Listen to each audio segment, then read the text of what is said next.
tardes, bienvenidos al segundo año consecutivo de Siempre Terracia y hoy con un gran amigo, el genial Dani Alves. Bienvenido nuevamente, Dani. Muchas gracias por la invitación. Me encanta que estés nuevamente acá. Un placer. Y mirá qué colores que tenemos hoy. Hermoso día, ¿verdad? Impresionante, Impresionante. La verdad Sí. una muy grata sorpresa, pero inimaginable hasta las 9 de la noche que empezaron a caer las cifras. Una muy grata sorpresa. Habla muy bien de nosotros los argentinos. Y de los puros, como yo siempre digo, hicimos una buena elección. Excelente. Hicimos una muy buena elección. Pero bueno, ahora vamos a entrar en la política, pero es difícil que nosotros nos entremos rápidamente en esto. Todos saben que Dani es el mejor especialista en seguridad y contraterrorismo aquí en la Argentina. Estuviste viajando por todo el mundo. Viajé, Muchísimo, porque te llamaba el lunes, estabas en un lado o en el otro. Contanos cómo estuviste y dónde. El primer viaje fue ahora, mes pasado, a Israel. Hice un reentrenamiento fuerte. No, me pasó algo distinto a otros viajes que me quedaron. Estoy todavía tomando ibuprofeno porque me quedaron las piernas, los brazos muy doloridos. Se ve que los años no dejan sus secuelas. Para los que nos están viendo, ¿qué sería un entrenamiento físico? Es un entrenamiento en modalidad antiterrorista o antiterror, como le dicen allá, en un formato urbano. Por ejemplo, cómo incursionar en un barrio, en una casa, cómo reducir varias personas con técnica de Krav Maga, disparo vehicular, conducción evasiva, técnicas de detección de sospechosos mediante el lenguaje no verbal, las características de la voz, la psicología de la ropa. Bueno, cosas simples, pero que hay que refrescar muchas veces. ¿Y entrenaste allá? Allá, sí. Obviamente, todo más avanzado. Y es más especializado en eso, puntualmente. Es otra especialización. Yo creo que cada país tiene su propio quilombo y de ahí es donde nacen todos estos anticuerpos, ¿no? Como es el caso de Israel con la modalidad antiterrorista, que eso es algo que la verdad que son pioneros, son muy buenos, muy buenos. Utilización de distintas armas, armas de alto poder, de repente cambiar a un arma a una pistola para incursión en lugares más chicos. Pero sobre todo creo que lo más importante que se hace ahí es a meterle teflón al cerebro, ¿no? A cómo tomar decisiones bajo extrema presión psicológica, bajo dolor, bajo cansancio, que es absolutamente otro escenario ese. Y bueno, eso creo que número uno Israel, después le sigue Rusia, Estados Unidos, pero ahí la verdad que número uno. Y después de ese viaje estuve en la ciudad de Guayaquil, en el Ecuador, que lastimosamente se está transformando en uno de los países más inseguros del planeta Tierra, con una tasa de homicidios de 60 por cada 100.000 habitantes. Acá en Argentina tenemos 3,8, en donde hay un asesinato por hora, un poco más todavía. El ratio marca que hay 25 homicidios por día, que se va a cerrar el año si es que no se lleva una contramedida con 10.000 asesinatos. Y bueno, tuve la oportunidad de acercarle un plan de seguridad al presidente Daniel Noboa de Ecuador y bueno, ojalá Dios quiera que eso se apruebe pronto para poder empezar a pacificar la ciudad de Guayaquil, Quito, Cuenca y el resto del país. Bueno, buenísimo. Sí. Estuviste viajando mucho. Entrenando mucho. Una pregunta que me quedó a mí, mirá de cuando, yo soy memoriosa como la chiquilla, todos lo saben. No me acuerdo de nada. Yo sí, una memoria increíble. Es la juventud. Es la juventud. Y cuando estuvimos en Diputados, que diste una charla con el senador Pagotto, ¿te acordás que estaba él también? Sí. Mirá cómo porque me quedó grabada esa pregunta que te tenía que hacer, porque quedé anonadado con un tema. Vos hablaste de algo, vos me vas a decir específicamente, pero como que puede haber unas sustancias que se pueden poner en las tarjetas, en esas pulseras de los VIP. Yo justo tenía un evento. Me asustaste, dijiste yo justo tenía... No. Yo justo, me acuerdo, pero quedé, dije, wow. O sea, ya nadie está seguro. Y vos dijiste que eso se puede poner en las pulseras que te entregan en los VIPs o que es por contacto. Bueno, ¿cómo es eso? ¿Cómo es eso de poner una sustancia a una pulsera que en realidad es como de un papel, ¿no? Algunas son de goma y todo esto, ¿no? Sustancias que pueden tocar la piel. ¿Cómo es eso? Bueno, es una sustancia muy utilizada. Ya hace mucho tiempo, del año 2001, se viene usando muy fuerte en Colombia. Sí. Antigua, 24 años. 24 años, pero digo, no es que es de ahora, viene con un tema. Vos sos muy joven. Ay, claro, ni había nacido. Esto se llama escopolamina, el nombre, vamos a decir, más técnico, o burundanga, se conoce más en Sudamérica. Es un proceso de unas semillas que viene justamente de una planta en Colombia que se mezcla con otras sustancias y que inicialmente se utilizaba por la ingesta, ya sea por boca o por nariz. Con el tiempo se pudo llegar a un tipo de sustancia que se administra también por la vía de la dermis, de la piel. Y es mucho más rápida por la vía oral, pero también hace efecto por contacto con la piel. Bueno, básicamente es una droga que se la conoce como la droga inhibidora de la voluntad. Hay quien dice la droga de la violación, la droga de la noche. Es un inhibidor de la voluntad. ¿Qué quiere decir un inhibidor de la voluntad? Esta droga, por ejemplo, si Dios no lo permite, pero te la administran, desde 1 minuto hasta los 30 minutos, todo tu intelecto y tu voluntad pasa a ser manejado por quien esté enfrente tuyo. Si te dicen, bueno, rompe el vidrio, le digo a los televidentes, ¿no? Enfrente de esto tenemos un vidrio, rompe el vidrio y cortate las venas, lo harías. O firmá un cheque y lo harías. O dañate, o temas sexuales también. De hecho, con la escopolamina es utilizada muchas veces por las viudas negras. Y de las viudas negras viene un subdelito, un delito adicional, que es el sexting, la extorsión sexual, la grabación y el pedido de dinero, la extorsión, justamente después de eso. Y es algo muy, muy preocupante porque es una droga que a las 24 horas desaparece de la sangre. Entonces, cuando toxicología va o la división de policía va a investigar, no quedó secuela, no hay cómo investigar. Y también borra el recuerdo. Entonces la persona cuando va a declarar no se acuerda de nada. Provoca muchas otras cosas, ¿no? También, pero esas son las dos principales problemáticas de las cuales la escopolamina está haciendo estragos en las noches porteñas y de la República Argentina en general, como el resto del Sur, Centroamérica y el Caribe. Pero es algo a tener en cuenta, especialmente las señales. Antes de entrar Importante eso, ¿cuáles son cómo te puedes dar, o sea, cómo es muy difícil? Algo habías comentado con respecto a esto que inhibe a la persona, pero y justamente esto de cómo lo pones en una pulsera, por ejemplo. Eso lo frotan antes de que te pongan una pulsera. ¿Cómo es eso? No Porque hay mucha solamente- gente escuchando. No solamente pulsera, en la manija de un remis, de un taxi, de una aplicación, en el volante, esos flyers que reparten en la calle, en tarjeta de presentación, en perfumes, en cosas que alguien sopla y lo tira. Pero ¿cómo es la sustancia? ¿Es un polvo, es una crema, es un spray? polvo incoloro, inoloro, que o se mezcla hecho pastilla en los tragos, en las bebidas que se toman en los boliches, o se aplica por la vía cutánea.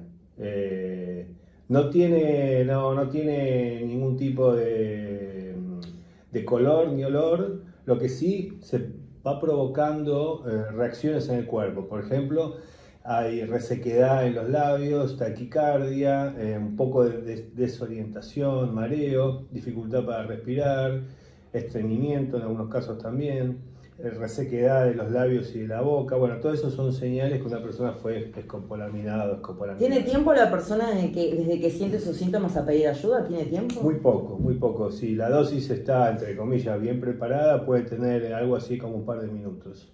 Si no tiene las condiciones técnicas, puede llegar hasta los 30 minutos, pero que va a caer en ese soponcio, llamémoslo, eso va a pasar. Por eso es importante, si estamos en lugares públicos, en una discoteca, en una fiesta, en un lugar que no conocemos, estar con una amiga. Y a la amiga decirle, che, estate pendiente de mí y yo estoy pendiente de vos. Y si detectamos de repente que estamos solos, que estamos solas y empezamos a tener esos síntomas, bueno, no tener vergüenza, tirarse al piso, gritar, que venga una ambulancia, por lo menos los predadores, los captores, las personas que hacen este daño, van a alejarse de esa situación y van a venir los curiosos. Y eso está bueno, ¿por qué? Porque aleja, de repente ya no te transforma en una presa fácil, te transforma en una persona compleja para abordar, para atacar. Es una opción, muchas veces la gente no lo hace porque le da vergüenza o porque piensa que está mareada o que le bajó la presión o que le subió la presión, pero el uso de la escopolamina es muy, muy muy frecuente. ¿Y cómo consiguen esas cosas? Bueno, Eso es algo, eso es un horror, porque es algo que no deja huella, que es de película. no deja huella. Porque la víctima tendría que, o sea, ojalá que no siga pasando, pero bueno, me estás contando que pasa muchísimo en el mundo, pero digo, la víctima tendría que tener alguna forma de comprobar lo lamentable que vivió. Sí, Porque después es culpable de lo que el otro le llegó a hacer. Hoy no hay forma si pasa ese tiempo, si pasa esas 24 horas, 36. Antes de esa hora sí se puede detectar. Sí, pero la persona está escopolaminada, o sea, no va a ir a un centro médico, está en un departamento haciendo cosas que no quieren, ¿verdad? ¡Qué horror! Sí, es terrible eso. Después la persona entra en el estado de somnolencia, se duerme y cuando se despierta puede haber pasado 12, 18, 24 horas. Y generalmente esta temática trae secuelas, muchas veces trae depresión, pánico a salir y miedos y fobias que no se van con el tiempo. Esa es la particularidad, casi un daño neurológico, llamémoslo a eso. O experiencias muy extremas que la gente después no se repone de eso el resto de su vida. Bueno, pero eso es muy importante porque en realidad hasta que vos no lo contabas ese día, más allá que me acuerdo que había una chica que había contado, ¿no? Que le había pasado a una amiga, lo recuerdo, pero vos después profundizaste más, bueno, después había otros temas y bueno, lamentablemente ya se terminaba, pero yo me había quedado con eso porque es tremendo escuchar una cosa así y hay muchísima gente que no presta atención a esas cosas. Entonces, en ese caso la gente tiene que pedir ayuda. Claro. ¿Tiene fuerzas para poder pasarlo? Bueno, mira, el primer paso en materia criminal es saber detectar, saber que sí podemos ser víctimas de la criminalidad y de la delincuencia. Eso es importante, porque hay una cultura que dice, no, a mí no me va a pasar. Esto es para la gente que vive en determinado lugar, o al que tiene tanta plata. No. Nadie está exento.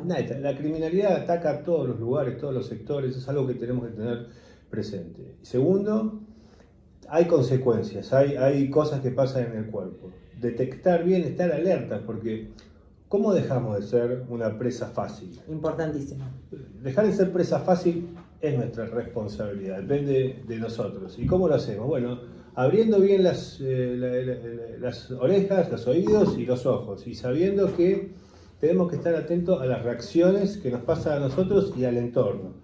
Cómo nos miran, quién está al lado nuestro, quiénes se acercan y por qué. Empezar a tener yo le llamo una sana psicosis. Incluso también ver en qué posición nos sentamos si estamos en un restaurante. Tratar de no darle la espalda a la puerta, utilizar muchas veces los vidrios, las vitrinas como espejos retrovisores, saber quién camina atrás nuestro. Hasta te diría más, si tenemos cuchillos o cosas cerca, saber que ante último recurso tenemos que agarrar y tenemos que defendernos como sea. Lo que tenemos que asegurarnos siempre es el derecho a la vida. Y lo que van a hacer los predadores es justamente inhibir todas esas posibilidades. Van a ponernos en el rincón más lejano, que la gente nos bloquee, que la cámara de seguridad misteriosamente esté doblada para un lado, con una botella, con un palo la van a correr. Son cosas que van a pasar y es nuestra responsabilidad la autoprotección, o sea, dejar de darle, en Ecuador se dice papaya, ¿no? De darle oportunidades a la criminalidad, o sea, tener más estrategias de autoprotección, de protección personal y sobre todo usar el refrán que dice piensa mal y acertarás. La noche es linda, pero es peligrosa. Y salen toda clase de buitres y vampiros sedientos de criminalidad. Bueno, hay de día también. Hay de día también, sí, pero los porcentajes son menores. Pero tiene algo de eso, la noche que saca a los demonios y nuestro trabajo, o sea, los ciudadanos lo que tenemos que hacer es estar alertas y no regalarnos. Si bien, por supuesto, la seguridad es responsabilidad del Estado, de la policía, de las unidades de inteligencia, tenemos que tener estrategias de autoprotección y no ser presa fácil. Y esto que estás comentando, ya acá en Argentina hubo casos. Hubo un montón de casos. Pero tal vez no son tan visibles. Mirá, incluso cuando digo un montón se relaciona más con viudas negras. Hay quienes usan no sé si decir el nombre para no hacer apología del delito, ¿no? Pero somníferos que se venden en la farmacia molidos, triturados y lo ponen en el agua, y hay quienes usan la escopolamina.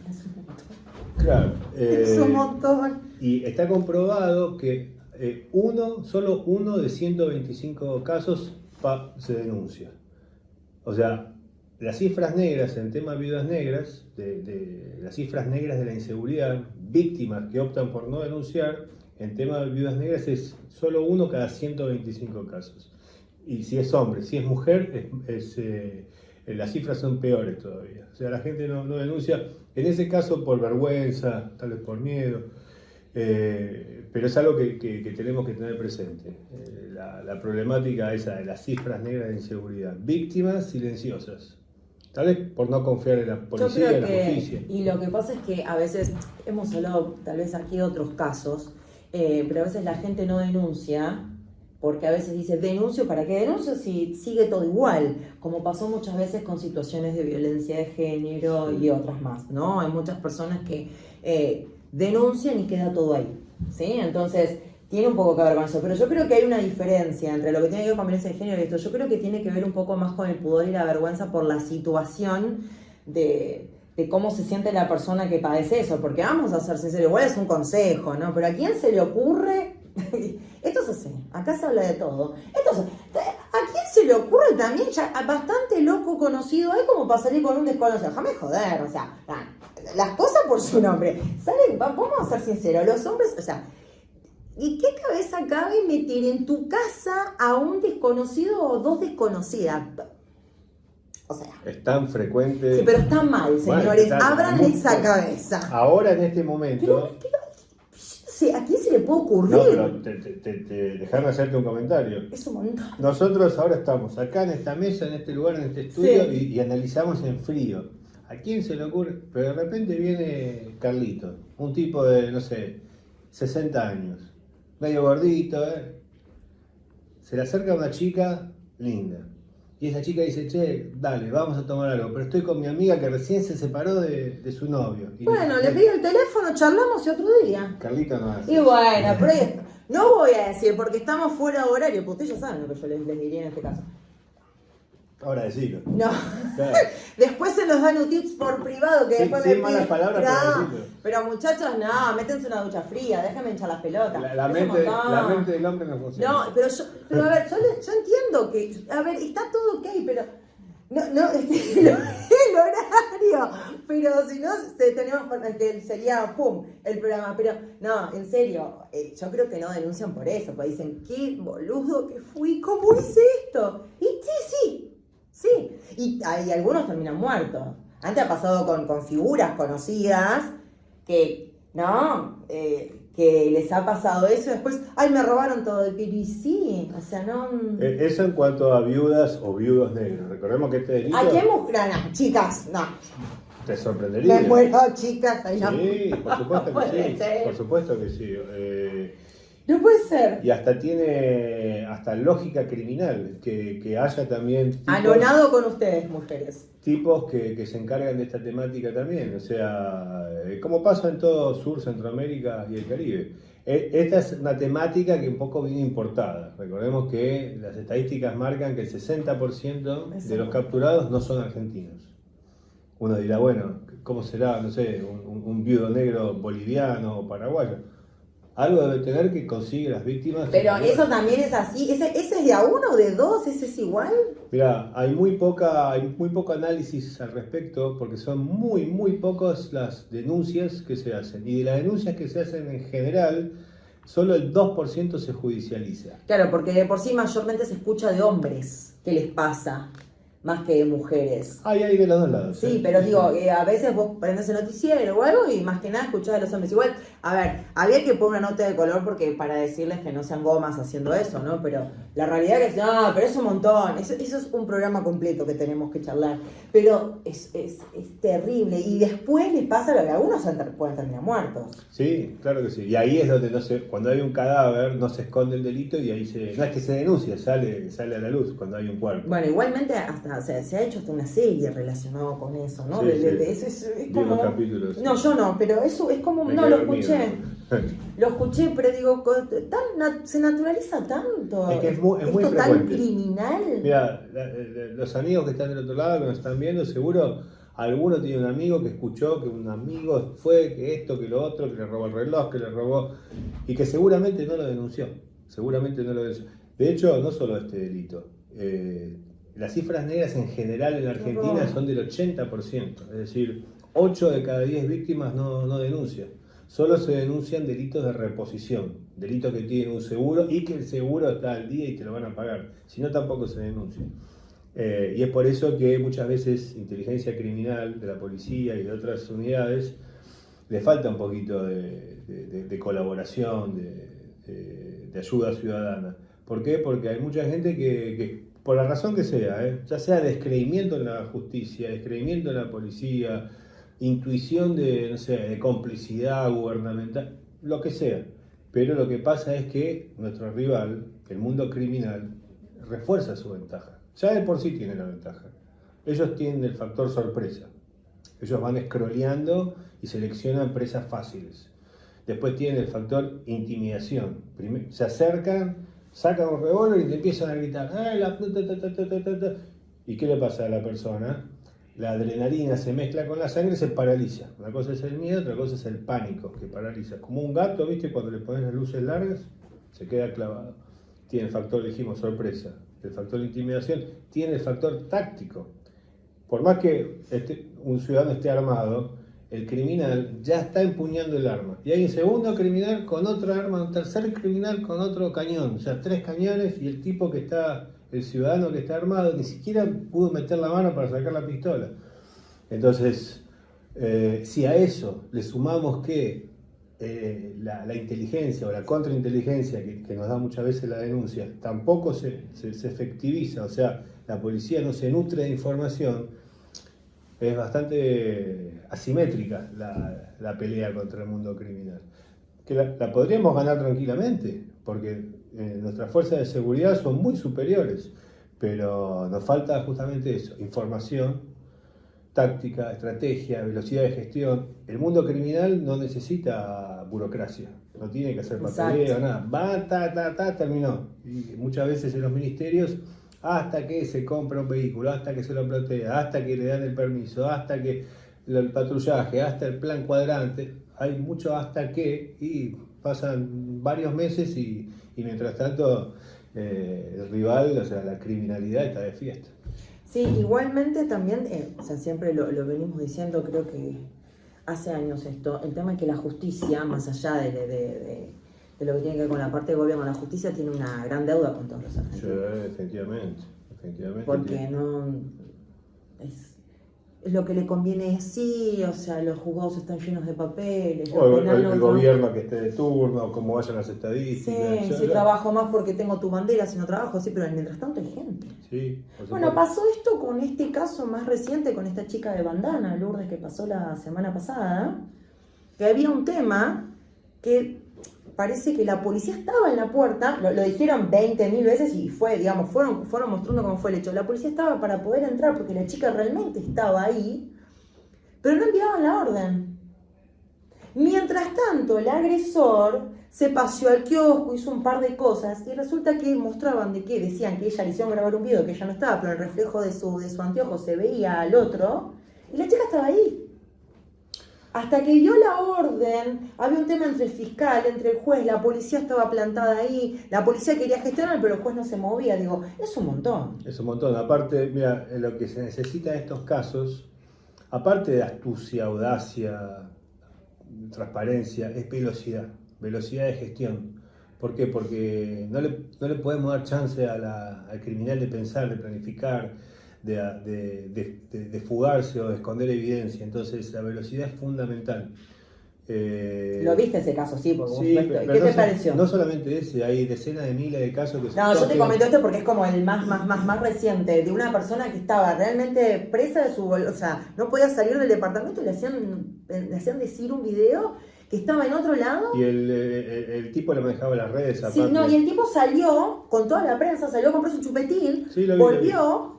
y obviamente, digo, Y por el testimonio de la chica, ¿no? Más allá que requiere un tratamiento, ¿no? Una persona toda golpeada, muy tensa, todavía sigue diciendo que la persona no es culpable. En esos casos, ¿cómo se interviene? ¿Cómo se hace? Porque, otro tema, la policía quería entrar, pero el juez no daba la orden. El fiscal decía, y mientras tanto pasaron 24 horas donde todos decían, la chica puede haber muerto. Yo te puedo decir mi visión como especialista y todo el trabajo que hice, perdón por ser autorreferente. No, pero para eso estamos, obvio. En Ecuador, por ejemplo. En Ecuador teníamos ese problema, año 2001, 2002, en donde había delitos en fragancia. En el momento se estaban realizando los delitos. Entonces necesitamos justamente intervención de la justicia, del juez, el oficio, y a veces se trababa ya sea por acción, por omisión o por algún tipo de manejo tal vez no tan transparente. Entonces ahí sacamos una ley que permitía en estado de emergencia, emergencia para nosotros son niveles de criminalidad de homicidios de 10 por cada 100.000 habitantes, yo le denomino a eso guerra urbana. Tuve muchas discusiones con la policía del Ecuador por ese nombre, pero para mí la guerra urbana antidelincuencial nos da esas estrategias, que siempre un país tiene constituciones, que la constitución te prevé, te permite hacer un montón de cosas que a veces por no conocer bien cómo es la temática de cada país, no activas algunos artículos que siempre están contemplados. Por ejemplo, en el caso de Ecuador fue fantástico, porque ante la criminalidad manifiesta, nos permitía que la policía pueda hacer allanamientos sin orden judicial. Maravilloso. Claro, y yo le sumé a eso capturas de 360 horas, de 15 días para interrogatorio y contrainterrogatorio. La intervención también de psicólogos para que la víctima otra vez se despabile y pueda entender que su captor no es un exnovio o un tipo que está enojado, es un psicópata, es un maniático, un perverso, un tipo que está dañado y que nunca se va a curar y que solamente le va a hacer mal porque cosifica a esa víctima. O sea, para esta clase de tipo, la mujer o la víctima es un objeto y siente que está bien pegarle hasta que se destrabe. Así es como piensan estas personas. Yo pienso que en la República Argentina estaría muy bueno que confiemos más en nuestra policía. Por supuesto, previo a un departamento de asuntos internos, pero manejado por externos, por civiles, en donde podamos elevar el control de calidad, la transparencia de la fuerza de seguridad, pero que sí tenga la potestad de poder realizar allanamientos con orden policial, no necesariamente la orden judicial. Esa ley la podríamos tener nosotros. Por supuesto, yo la tengo escrita, ya. La tengo escrita para un proyecto que se llama Ley del Enemigo Extranjero.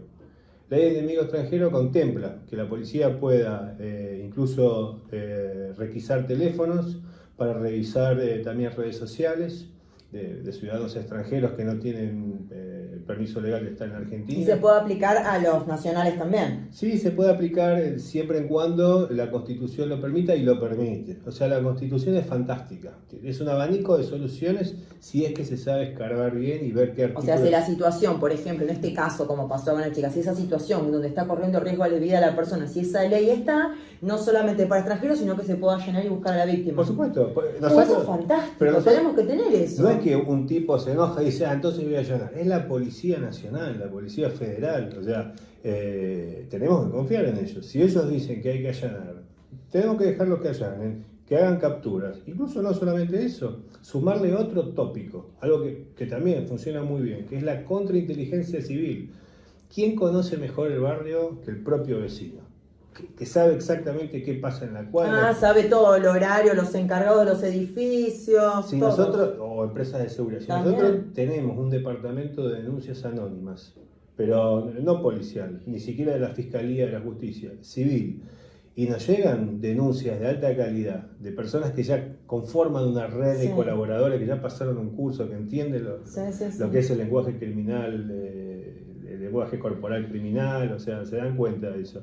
Si tenemos esa información, tranquilamente agarramos una unidad civil de la policía, un grupo especial, y empezamos a hacer allanamientos, capturas y técnicas de contrainterrogatorio. Ahí está, un moño, una solución, llave en mano.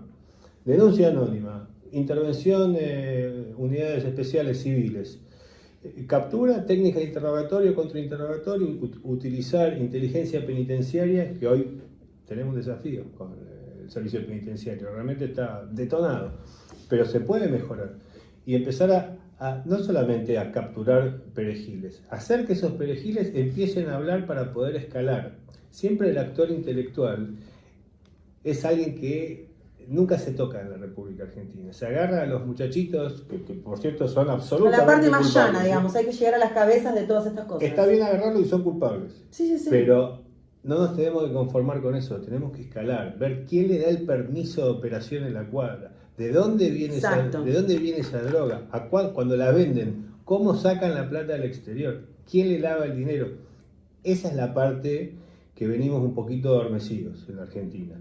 La frontera es como pasar caminando, o sea. La frontera es un desafío, son las 4 triples fronteras que tenemos en la Argentina, la más permeable es la de Foz Iguazú, Puerto Iguazú, Ciudad del Este, y el problema que tenemos ahí, y está bueno que la gente lo sepa también, que no es solamente criminalidad. Es que, perdón, vos venías y me tiraron un par de tips para charlar, entonces por eso te estoy preguntando, y está importante, porque vos explicás muy bien, entonces está bueno que la gente quiere saber. Igual si de repente me pongo medio técnico... No, me encanta, estate quieto. Sí. En las fronteras, no solo la Argentina, todos los países tienen el mayor cúmulo de criminalidad. ¿Por qué? Porque es así, las grandes bandas internacionales necesitan tener bandas territoriales, pequeñas bandas en cada país para hacer la parte de la logística de la droga. Entonces, por ejemplo, en esa triple frontera tenemos algunas bandas como las más conocidas, Cártel de Sinaloa, Cártel de Jalisco Nueva Generación, Clan Rotela de Paraguay, el PCC, el Comando Vermelo, el Tren de Aragua, el Hezbollah viene operando. Parece una serie como La Reina del Sur mexicana. No, te quedas corto. ¿Ah, sí? Sí, son más de 26. Digo, pero ¿por qué? ¿Y por qué esto todavía no se puede resolver? Bueno, las grandes bandas internacionales tienen incluso un apoyo geopolítico de grandes naciones como China, Rusia, Irán, Venezuela, Nicaragua, Cuba, apoyo ideológico también y también financiamiento. Las grandes bandas, de hecho el Tren de Aragua es el brazo armado de Nicolás Maduro en la región. Pero esas bandas no es que se infiltran en la Argentina y empiezan a asesinar, ¿no? Esas bandas contratan, bandas como Los Monos, como las 250 bandas que operan en la Argentina o más ahora, y hacen que la droga pase desde esa frontera hacia los 25, 26 puertos de Rosario, los 200 puertos de la provincia de Buenos Aires, porque lo que se quiere es un redespliegue logístico de la cocaína. ¿Por qué? Porque el 85% del tráfico de la droga es por la vía fluvial. Entonces, entra por la frontera, recorre un pocotón de kilómetros, porque sabe que tiene asegurada la salida. Por ejemplo, 1 kilo de droga en Colombia, una pureza del 97%, 98%, o en Perú, que también son los dos principales productores, cuesta $1.800 el kilo. Ese mismo kilo en la frontera norte nuestra cuesta 9.000. Ese mismo kilo en el puerto de Miami cuesta 38.000. En el puerto de Europa 65.000. En Australia 120.000. En Tokio 180.000. Y así va subiendo. Lo que se paga no es la droga, es la cadena de corrupción, de permisibilidad entre todo. Con todo ese dinero, ahí están los amigos que bancan esas cosas. Bueno, las grandes bandas le pagan a las bandas locales con droga y con armas, permitiendo que las armas hacen que tengan más extensión criminal y la droga hace que ellos la fraccionen, que la mezclen con vidrio molido, talco, tiza, bueno, ahora fentanilo desde el año 2018, y que el delito del narcomenudeo, de vender en la puerta de los colegios, las iglesias, en todos los lugares, prolifere cada vez más, captando cada vez más esclavos, más adeptos, llamémoslo así. Y ahí es como se extiende el mundo criminal en cada lugar. Así es un poco el ABC de todo el mapa criminal. Bueno, por eso, o sea, a tanto dinero, por eso tienen tantos amigos por todos lados, ¿no? Porque la verdad que de 1.800 a 65.000... El narcotráfico corrompe lo que toca y toca muchísimo. Y hay una relación directa entre el narcotráfico, el delito y la violencia. Por eso hemos hecho de aberrantes de criminalidad que uno dice, che, pero... Sí, como la otra vez había sido el tema de esas niñas. Sí, a ver, que fueron 3. Por este que se había escapado, lo agarraron, no me acuerdo. Hay un montón de El pequeño J era el que. Ay, Es un horror. Pequeño J, Peruano era. Sí, mira, ese caso también. Bueno, ese caso fue. Pero aparte también hay una realidad. Una niña de 15 años tiene que estar estudiando, una niña de 15 años tiene que, como máximo, ir a un cumpleaños de 15 que la lleven y lo traigan los papás. No puede estar una niña de 15 años en esa vida. No, seguro. Pero bueno. Igualmente me das pie a decirte algo que yo realmente estoy convencido, Sí, y sí, esto sí. no tengo duda. Un buen plan de seguridad tiene que tener un mejor plan de inclusión social por detrás, Sí. de inclusión con progreso, Sí, con sí, sí. movilidad social ascendente, hacer que todos, pero cuando digo todos me refiero a todos los sectores de la República Argentina, ideológicamente que piensen lo que piensen, no importa, pero desde libertario, de no libertario, ya el que es argentino tiene que tener un impulso hacia adelante, no hacia Sí. atrás. Y todos anhelar llegar a ese lugar determinado. Hay un refrán que dice: ningún viento es favorable si no sabemos cuál es nuestro norte. Tenemos que preguntarnos, bueno, ¿cuál es el norte? ¿Cuál es el norte nuestro? ¿Ser un país productor de drogas? No. ¿Ser un país, no sé, que tengamos que hacer un esfuerzo terrible para vivir? Y no. Queremos tener un presente mucho mejor. Entonces, tal vez nuestro norte tendría que ser el emprendedurismo, el comercio, el crear marcas personales. Que los niños que tendrían que estar en el colegio no estén haciendo estas cosas. Tendría que estar, y el colegio también tendría que ser un poquito más picante, o sea, materias como liderazgo, como creación de marca personal, como detección de qué es un activo, qué es un pasivo, cosas que a la gente le interese. El nivel de comprensión lectora es bajísimo. Bajísimo, lamentablemente, bajísimo. ¿no? Pero tampoco hay tantos incentivos, porque los textos que se dan también son bastante, muchas veces, aburridos, ¿no? Si ponemos realmente un norte que diga, che, pará, si vos haces esto y esto, no es que vas a trabajar no quiero decir la marca, ¿no? Pero en venta de hamburguesas. Si haces esto y esto, la próxima materia es detectar el talento oculto, crear una marca personal. Motivación. Motivación, ahí está, motivación. Motivación que te lleve a algo que sea productivo para toda la Argentina. Que el tipo que realmente empiece a laburar, a ganar guita, pueda también pagar impuestos y pueda contratar gente y generar empleo de alta calidad. Yo creo que es realmente un círculo virtuoso. Yo estoy convencido que de esta nube negra salimos. El golpe a la inflación es fantástico, las políticas del presidente son fantásticas, me saco el sombrero, es un estadista, pero necesitamos tener más emprendedores en la Argentina, necesitamos que se creen más empresas. Hace años que el número de empresas está estancado, de hecho está bajando, años y años y años y años. Yo pienso que estamos para tener un presente mucho más ambicioso y anhelar que nuestras familias estén más tranquilas, más seguras, y empezar a darnos gustos también. Yo a veces me toca a mí por mi trabajo viajar mucho, y a veces viajo a España, a distintos lugares, y veo la clase popular, la clase media, y les pregunto, le digo, che, ¿cómo es el día a día? Me dice, no, los martes y los jueves voy a comer a este lugar, y de vez en cuando me compro ropa acá y hago esto. Y yo veo las chicas, los chicos, las uñas pintadas, el pelo de peluquería, la ropa nueva. Y después veo acá en Argentina gente que se saca la madre trabajando horas y horas y horas, y se levanta a las 4 de la mañana para tomar un colectivo, un tren, otro colectivo. Y están arrugados, y están tristes, y están cansados. Y realmente somos argentinos, la verdad que tendríamos que tener una... Lo que pasa es que lamentablemente aquí la gente, cuando la gente trabaja por motivación, saca la mejor versión de la persona. Yo creo que sí. Y sería fabuloso. El tema es que lamentablemente que acá, nosotros somos unos afortunados de hacer lo que nos gusta, ¿no? Pero digo, se trabaja para sobrevivir. Entonces, si bien obviamente que con Javier nos sacamos el sombrero para que estemos mejor, pero bueno, venimos de cuántas décadas. 80 años. Y encima, si vos me decís que por lo menos es naciones, provincias, municipios, es todo. Yo siempre digo que si fuese honorable, vamos a ver cuántos estarían, ¿no?, trabajando en la política, porque esta es la realidad. Y si pagaríamos menos impuestos. Y si hay un montón de cosas. Hay un montón de cosas. Yo creo que ahí dijiste algo muy importante, el tema de la política, salvo excepciones como nuestro presidente, pero Hay un ejercicio que me enseñaron a hacerlo, de poner discursos y de poner notas en inteligencia artificial. Yo no soy muy amigo de la inteligencia artificial. No soy un especialista en eso, pero sé cómo hacerlo. Y y le invito a la gente que lo haga, es muy interesante. A ver, ¿cuál es? Que el 80% del tiempo los políticos no tocan los problemas de la gente. O sea, el 80% del tiempo está dedicado del discurso de la política a la banalidad, a las peleas internas, a las acusaciones.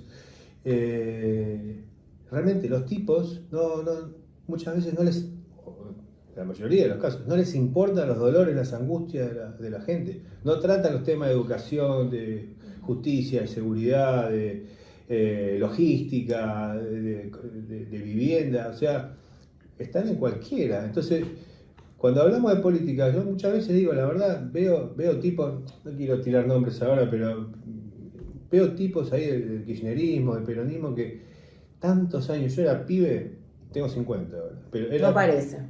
Era No pibe parece. y veía las mismas caras de los mismos tipos y nunca se les cae una Están idea. atrincherados a la silla. No, pero nunca se les cae una idea. No, bueno, pero como los jueces también, están ahí agarrados, a que acá me tienen que enterrar, te dicen un poco más. Bueno, pero eso es porque cobran, te quiero ver si es honorable, a ver si se van a quedar. Pero yo digo, ¿qué hace? Es un montón, Pero es un digo, asco. un tipo así, A ver, vamos, o una una amiga vergüenza. así, ¿qué hace por la gente, por la Argentina? Se llena el bolsillo. Y digo, ¿con qué Una cara vergüenza. va a sentarse en el Congreso Por eso lo hacen tan largo, no van nunca, y cuando van quieren estar ahí 24 horas, es un No, montón. me parece frustrante por parte de los tipos que hacen eso también, porque supuestamente vos después tenés que volver a tu casa a la noche, decirle a tus hijos, a tu esposa, che, mirá lo que hice, creé esta cosa, o esto, lo otro, o impulsé esto, o aprobé lo otro. ¿Qué haces en 20, 30, 40 años si no haces algo? Pero no quiero quedar como buenito, pero si no haces algo por la gente, ¿qué? ¿No es muy vacío? O sea, Es que no sentarse les en una importa a silla la y gente. mirar a una cámara de televisión y... No les importa a la gente, lo que les importa es primero que te tenés que bancar, o sea, dicen cualquier cosa, llegan a la casa, a ver, la educación viene desde casa, y en tu casa te están enseñando que eso es lo que estás viendo, mucho no te va a importar, es de esta gente, pero bueno, porque nosotros tenemos ese pensamiento. Me parece muy vacío. Sí, es que son vacíos porque ellos lo único que quieren tener lleno son las cuentas bancarias. Esto es así, o sea, yo en 14, casi 15 años en la política pública, o sea, por favor. O sea, yo siempre fui así y seguiré así y me voy a morir así. Digo, y también me tuve que bancar un montón de cosas por eso. Pero yo salgo con la cabeza en alto, duermo tranquila y ninguno se me quiere enfrentar. Porque como dice Javier, si me enfrentás con una mentira, bancate la verdad después. Digo, pero todos se tendrían que juntar con la misma, o sea, no importan las banderas. Está buena esa, es que, la verdad. sí, es que yo una vez le había dicho, cuando ese hombre lo dijo, me quedé, dije, no te puedo creer. Ella, ¿viste cuando decís, es acá? Es acá. Y 3 cosas me dieron de ese hombre, sin saber, la primera vez que lo vi sin saber que se dedicaba a la política. La primera es cómo ama a los perros. Me dio un golpe en la rodilla. ¿Estás bien? Sí, No se nota porque tiene Jimmy. Pasa que cuando uno es articulado si como me el pongo- Ken de Barbie no pasa nada. Si me pongo colorada es porque me golpeé la rodilla, pero bueno. Primero, cuando yo lo vi amar tanto y cómo trataba a los seres sintientes de 4 patas, listo, ya está. Cuando vos amás a un perro, ¿sí? Cuando vos lo tratás con ese amor, con ese cariño, ya tenés un buen corazón. Entonces vos podés formar buenos profesionales, pero no buenas personas. Segundo, cuando un día dijo, yo prefiero decirte una verdad incómoda en una mentira linda, yo dije, eso lo dije yo. Y tercero, con esto, cuando dice, yo sin saber que se dedicaba, ¿no? Sin saber. Cuando dijo que sí, o sea, si vos me vas a decir, ahora se escucha más porque es el presidente y todo, ¿no? Pero decir que sí, lo vas a enfrentar con una mentira, bancate la verdad, yo te extermino con la verdad, sí, rapidito. Dije, wow. Entonces, partamos desde ahí, que nunca me pasó en la vida que alguien me represente también. Pero digo, llama al consenso, y hay que ir al consenso, porque el problema es que no les importa a la gente. Todas las banderas tienen que saber cuál es la problemática. Bueno, vamos a contarlo por la gente. No lo hacen porque el problema son los intereses. En todos los ámbitos siempre fue, bueno, ¿querés que te vote? Quiero esto. Aparte, No ¿sabes es qué? así. Reflexionando un poco con lo que vos bien decís, debería haber una posición, no quiero No, acá estás en tu casa, acá pecar de ingenuo, pero debería haber una posición responsable. ¿Por qué? Porque cualquier política pública que se pueda lograr, que se defina como política pública real, tiene que ser perdurable a 25 o 30 años, porque si no, no tiene sentido. no tiene impulso, no tiene llegada. O sea, es algo que tiene que trascender incluso a Javier Milei y a quien dentro de 6 años lo reemplace y al otro, y al otro, y al otro, porque lo que realmente importan son las ideas, no las personas.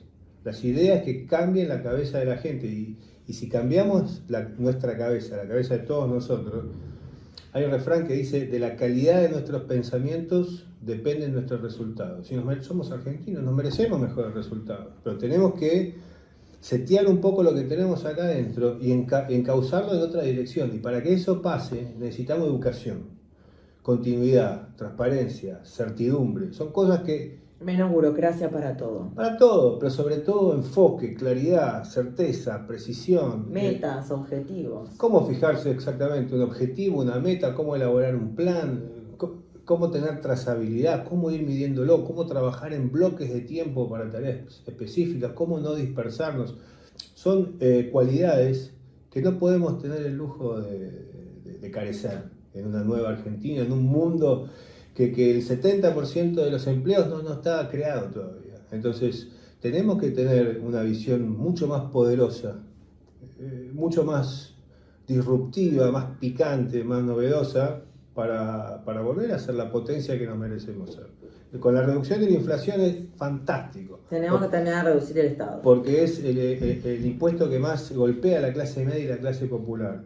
Pero necesitamos también nutrir la cabeza de la gente. Que empiecen a crearse, a fomentarse más personas que tengan capacidad de mando, de control, de elaboración de proyectos, a detectar las necesidades, qué es lo que falta en un barrio, en una vecindad, en una ciudad, cómo crear eso. Y el colegio, la escuela, la universidad debería tener sí, pero esa materia. Te voy a contar, ¿sabes qué pasa con eso?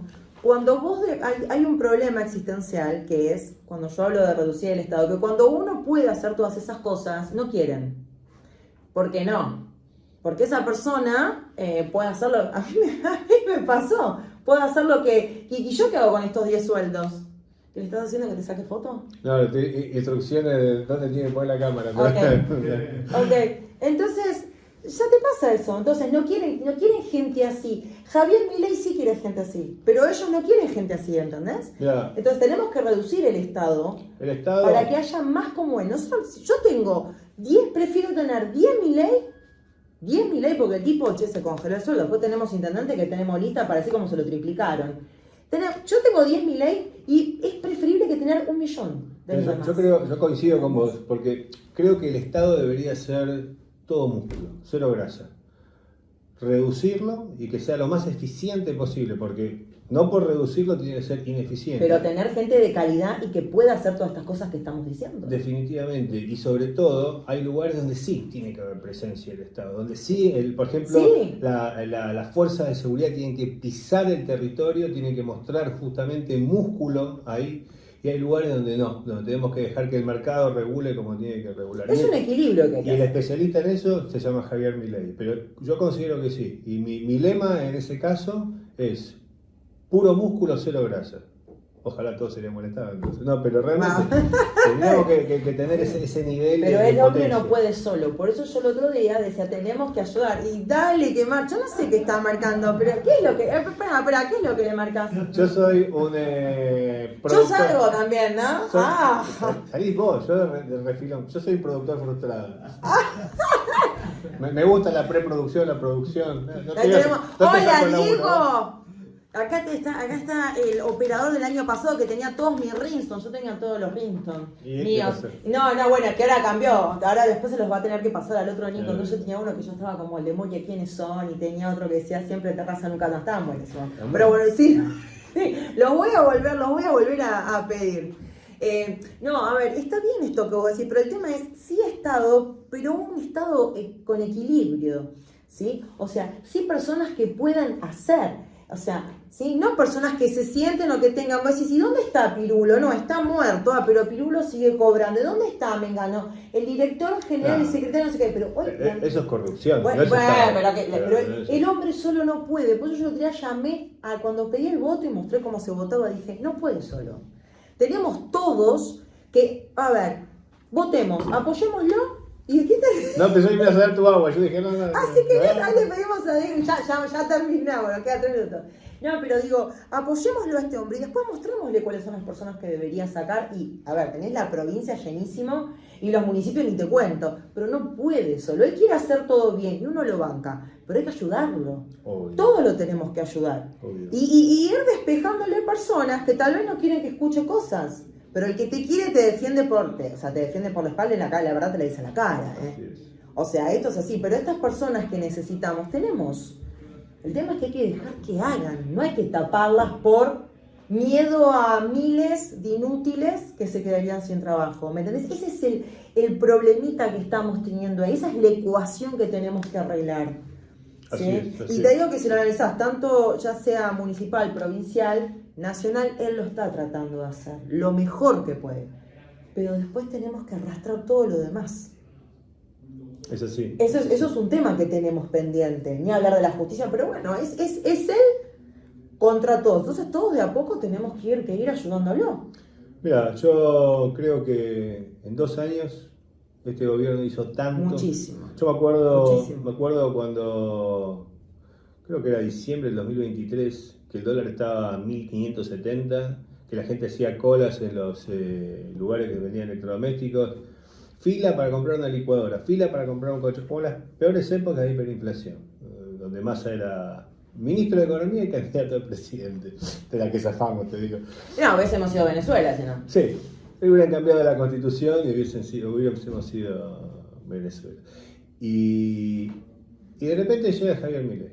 Enero, febrero, marzo, ¡tra! La inflación así. Es que ella lo tenía pensado todo lo que iba a hacer. No, bueno, pero no tenía solo- un plan, como hablábamos hace rato. Pero aparte del plan, porque muchos tipos tienen plan, pero él no pudo hacer. Entonces, yo estaba creo que en un streaming amigo y le decía a los muchachos, le digo, che, tan difícil era que todo el mundo se llenaba la boca. Viene este muchacho que no tiene experiencia en política, primer mes, segundo mes, tercer mes, ya baja la inflación. Ya la inflación ya no es un problema. No es un problema.